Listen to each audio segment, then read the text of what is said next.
again. So, aloha, this is Professor Del Carpio. I'm recording a video. Okay, this is again about the abstracts. Okay, the abstract appears right before the table of contents or after the table of contents. So it's like the first piece of information that you have like in a written form, okay, in a paragraph form. So before we go into the formatting of it, I want to emphasize that for an argumentative paper, we want to find five sections. Okay, so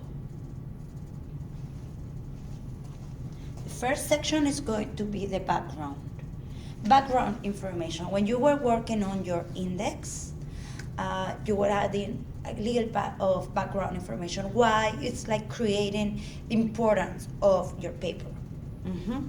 So you can write that in a single sentence. Something about the abstract is that it's going to be short and condensated.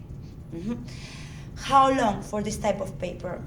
120 words, 150 words max. If you have a longer paper, you can go into 175, 100 or 200, but that could be the case if it was a very long paper, okay? In our case, 120 words would be more than enough. So, number one, background, one sentence. Number two, yes, again, your thesis statement, the heart of your paper. On the third section, we are going to add the topic sentences. Topic sentence 1, topic sentence 2, topic sentence 3. Or 4, because in our paper, it's like 3 to 5 supporting arguments. Okay? Very good. Then we go over the counter arguments. Do you need to add the rebuttal? No, just mention them. We will see that with concrete examples, okay? And at the end, the last section, it's again, as we were working on I think it was module M2A3, right? The Dropbox assignment of module 2. So it's like, what do you want to achieve from your reader? Once your reader have finished reading your paper, what is she going to do? So it's talking about the goal. Those could be the 5 sections. And all of these, your abstract will appear in a block format. It's the only section of your paper that does not appear with the regular indentation, which is like one tab, or the hanging indentation that appears on the references. Here on the abstract, it's like a single block, like that. And then intended, go like that, and you have in italics the word keywords. And then you start writing your keywords. How many? At least 5 to 10 keywords. Why? Because as I was commenting before,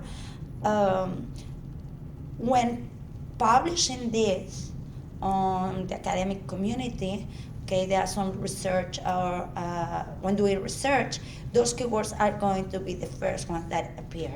And you will be able to read, probably you will be able to read the abstract of that peer-reviewed paper, okay? So, why don't we see some? I had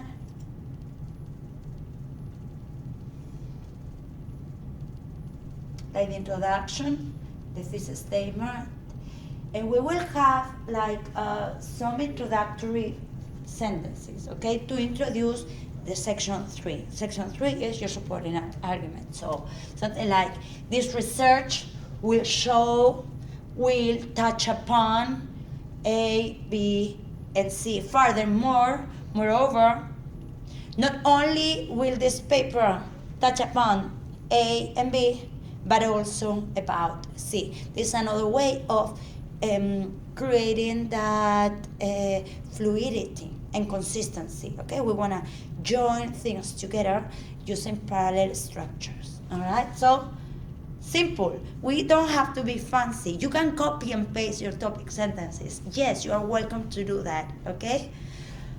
So we'll touch upon A, B, and C. Very good. Another thing here, I don't know if you can see it well, but we are writing, you can read active verbs.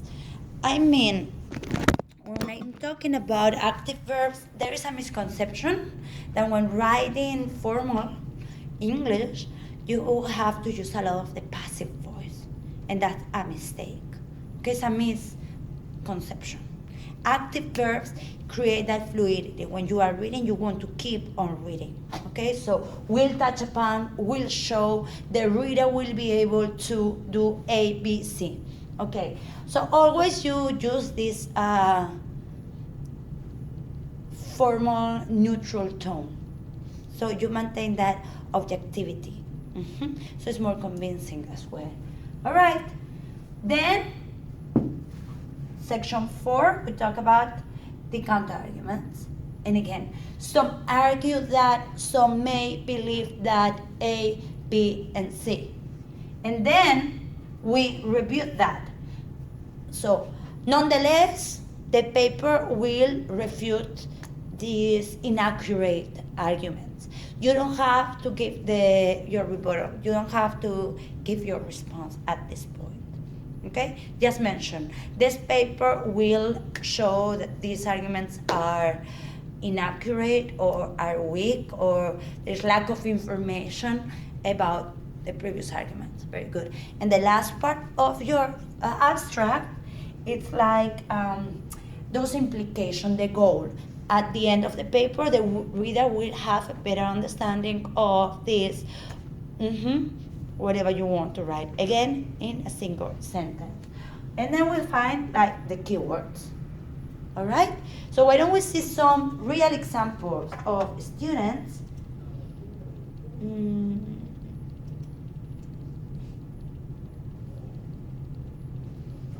Okay. Let me go over this. Okay. In this case, look at the formatting. All right? So we have the title page, and then it appears the abstract, and then the table of contents. It can be in verbs. You can have table of contents and abstract list, but this is like more common. Page number 2, abstract. Table of contents, all, the title, all in capitals, and the formatting, it's like a block. This is an exercise. Because it is an exercise, we are finding these numbers, but in the real abstract, you have no numbers, okay? So, number 1, what was number 1? Introduction. Like kind of an introduction, kind of the background information. Could you read it for me? The disciplinary policies in Hawaii schools are obsolete and need to be updated as soon as possible. Okay. Giving a little bit of background. Number 2, the heart of your essay, your thesis statement, okay? Can you read it, please? Improving Hawaii's disciplinary policies will improve the juvenile system. Okay. And now I'm highlighting in green these like frozen sentences that you are welcome to copy and paste, okay? At this point, an abstract is not about being creative. We're not talking about creativity. It's like kind of a fixed formatting, fixed structure that is easy to follow for everyone in the academic community, no matter what part of the country you are, no matter if you are in England or in Spain, right?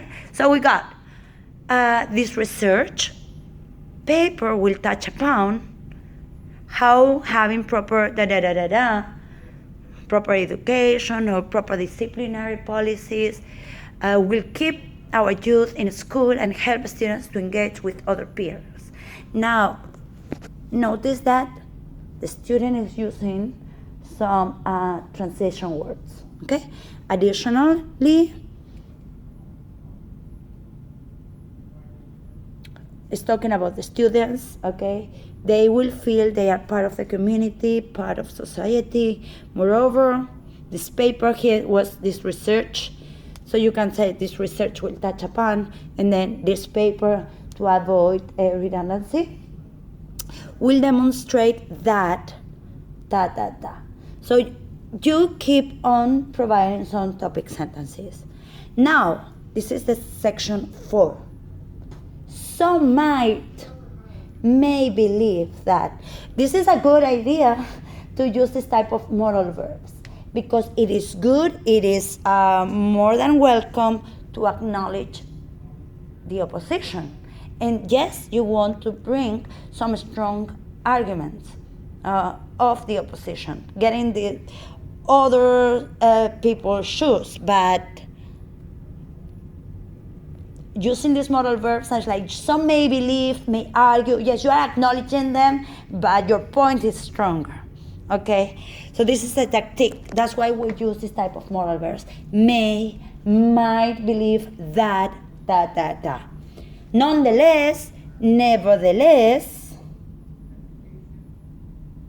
this essay, this is another synonym. This essay will refute these weak arguments, or this essay will refute these inaccurate beliefs. All right? So you want to be always show respect. Last part, we're talking about what will the reader do at the end. So the readers will be able to take a different approach to Hawaii Department of Education schools in order to solve the increasing local juvenile crime. Perfect. This is like your ultimate goal. You want the reader to acknowledge the problem and to take action, right? So some of the keywords that this student was writing was like juvenile crime, DOE, Hawaii. It's got 1, 2, 3, 4. Why not add some more? Maybe community, education. We can improve that. Okay, example of another abstract. So, notice that it is a block. In this case, we have some highlighters to see the different parts, but we don't have the numbers on this example, all right? So please, read it for me, abstract. Genetically modified organisms have not been tested for long-term effects on humans. Nonetheless, the United States decided to allow genetically modified foods into the grocery stores. The United States of America must not sell foods that contain genetically modified organisms.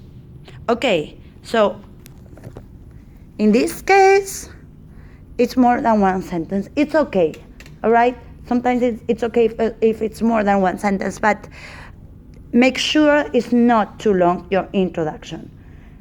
So here it is very clear, I believe, what the thesis statement is. Can you read it? The United States of America must not sell foods that contain genetically modified organisms. Very good. Continue reading. This research paper will touch upon why genetically engineered foods are unhealthy for humans and animals, why genetically engineered foods put the environment at risk, and how they negatively affect farmers. On the other hand, some individuals will argue that foods, including genetically modified foods, are tested by the United States government, and that genetically modified foods were made to be drought-resistant, more nutritional, and to provide more food. Nevertheless, evidence will be presented to refute these arguments. That's a perfect. It's very short, and you are showing respect, okay? Nonetheless, evidence will be presented to refute these arguments. Okay, by the end? By the end, the reader will want to read more about genetically modified organisms and find out ways to eat healthy. Very good. Keywords. Keywords are GMOs, GM, GE, food, and US. Very good. It's a good example. We could improve this, right? By genetically modified food, genetically modified foods. There are other ways, okay? Using synonyms or using pronouns as well, or parallel structures. Not only genetically modified foods, are tested, but they are also So other ways of avoiding repetition. And this, I'm going to kind of have a little break because I notice there is like a tendency of being redundant and using a lot of repetition when citing properly. Sometimes when we are citing, we are making sure that this is not our idea, so we are using in-text citations, okay, incorporated in the text or not, okay, in parenthetical form. It can be kind of tedious when reading. So I'm going to use this example of genetically modified foods with example of Biglione, okay?